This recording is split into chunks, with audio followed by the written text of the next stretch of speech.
श्रीगुरुभ्यो नमः। श्रीमन्त्रमातृका पुष्पमाला। ॐ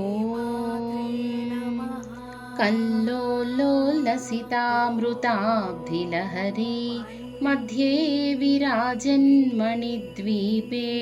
कल्पकवाटिका परिवृते कादम्बवाट्युज्ज्वले रत्नस्तम्भसहस्रनिर्मितसभा मध्ये विमानोत्तमे चिन्तारत्नविनिर्मिते जननिते सिंहासनं भावये।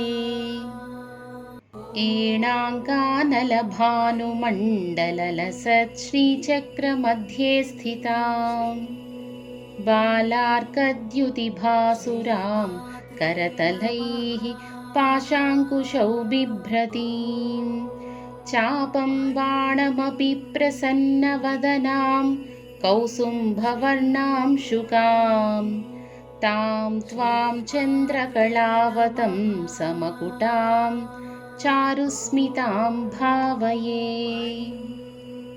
ईशानादिशिवैकदिव्यफलकं रत्नासनं ते शुभं पाद्यं चन्दनकुङ्कुमादिभरितं चार्घ्यं सरत्नाक्षतं शुद्धैराचमनीयकं तव जलैः भक्त्या मया कल्पितं कारुण्यामृतवारिधे तदखिलं त्वत्प्रीतये कल्प्यताम्।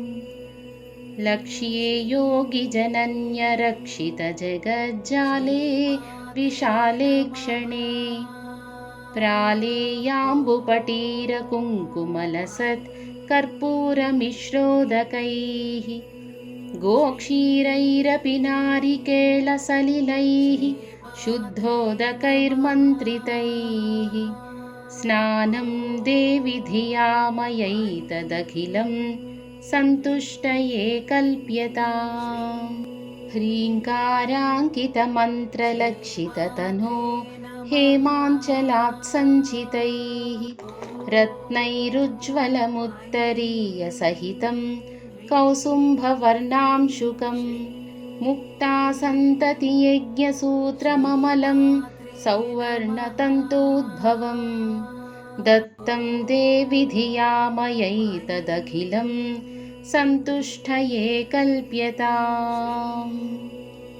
हंसैरप्यतिलोभनीयगमने हारावळीमुज्ज्वलां हिन्दोळद्युतिहीरपूरिततरे हेमाङ्गदे कङ्कणे मञ्जीरे मणिकुण्डले मकुटमप्यर्धेन्दुचूडामणिं नासामौक्तिकमङ्गुलीयकटकं काञ्चीमपि स्वीकुरु सर्वाङ्गे घनसारकुङ्कुमलसत् श्रीगन्धपङ्काङ्कितं कस्तूरीतिलकं च फालफलके गोरोचनापत्रकं गन्धादर्शनमण्डले नयनयोः दिव्याञ्जनं तेऽर्पितं कण्ठाब्जे मृगनाभिपङ्कममलं त्वत्प्रीतये कल्प्यताम्। कल्हारोत्पलमल्लिकामरुवकैः सौवर्णपङ्केरुहैः जाजीचम्पकमालतीवकुळकैः मन्दारकुन्दादिभिः केतक्याकरवीरकैः बहुविधैः क्लुप्तस्रजामालिका सङ्कल्पेन समर्पयामि वरदे सन्तुष्टये कल्प्यताम्।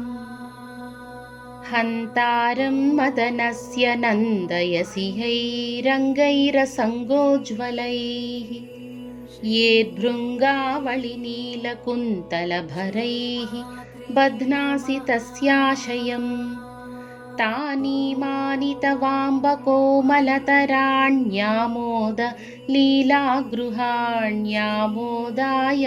दशाङ्गगुग्गुलुघृतैः धूपैरहं धूपये। लक्ष्मीमुज्ज्वलयामि रत्ननिवहोध्वासान्तरे मन्दिरे। मालारूपविलम्बितैर्मणिमा स्तम्भेषु सम्भावितैः। चित्रैर्हाटकपुत्रिका करधृतैर्गव्यैर्घृतैर्वर्धितैः। दिव्यैर्दीपगणैर्धिया गिरिसुते सन्तुष्टये कल्प्यताम्। ह्रीङ्कारेश्वरि तप्तहाटककृतैः स्थाळीसहस्रैर्भृतम्। दिव्यान्नं घृतसूपशाकभरितं चित्रान्नभेदं तथा। दुग्धान्नं मधुशर्करादधियुतं माणिक्यपात्रे स्थितं। माशापूपसहस्रमम्बसफलं नैवेद्यमावेदये। सच्छायैर्वरकेतकीदलरुचा ताम्बूलवल्लीदलैः। पूगैर्भूरिगुणैः सुगन्धिमधुरैः कर्पूरखण्डोज्ज्वलैः। मुक्ताचूर्णविराजितैः बहुविधैः वक्त्राम्बुजामोदितैः। पूर्णारत्नकलाचिका तव मुदे न्यस्ता पुरस्तादु मे। कन्याभिः कमनीयकान्तिभिरलङ्कारामलारार्तिका। पात्रे मौक्तिकचित्रपङ्क्तिविलसत् कर्पूरदीपाळिभिः। तत्तत्ताळमृदङ्गगीतसहितं नृत्यत्पदाम्भोरुहम्। मन्त्राराधनपूर्वकं सुविहितं नीराजनं गृह्यताम्। लक्ष्मीर्मौक्षिकलक्षकल्पितसितच्छत्रं तु धत्ते रसात्। इन्द्राणी चरतिश्च चामरवरे धत्ते स्वयं भारती।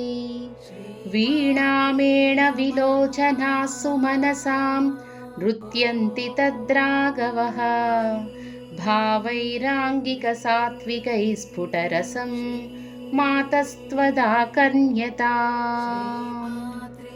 ह्रीङ्कारत्रयसम्पुटेन मनुनो पास्ये त्रयी मौलिभिः। वाक्यैर्लक्ष्यतनो तव स्तुतिविधौ को वाक्षमेताम्बिके। सल्लापास्तुतयः प्रदक्षिणशतं सञ्चार एवास्तु ते। संवेशो नमसः सहस्रमखिलं त्वत्प्रीतये कल्प्यताम्। श्रीमन्त्राक्षरमालया गिरिसुतां यः पूजयेच्चेतसा। सन्ध्यासु प्रतिवासरं सुनियतस्तस्यामलस्यान्मनः। चित्ताम्भोरुहमण्डपे गिरिसुता नृत्यं विधत्ते रसात्। वाणी वक्त्रसरोरुहे जलधिजा गेहे जगन्मङ्गला। इति श्रीमच्छङ्करभगवत्पादविरचिता श्रीमन्त्रमातृका पुष्पमाला।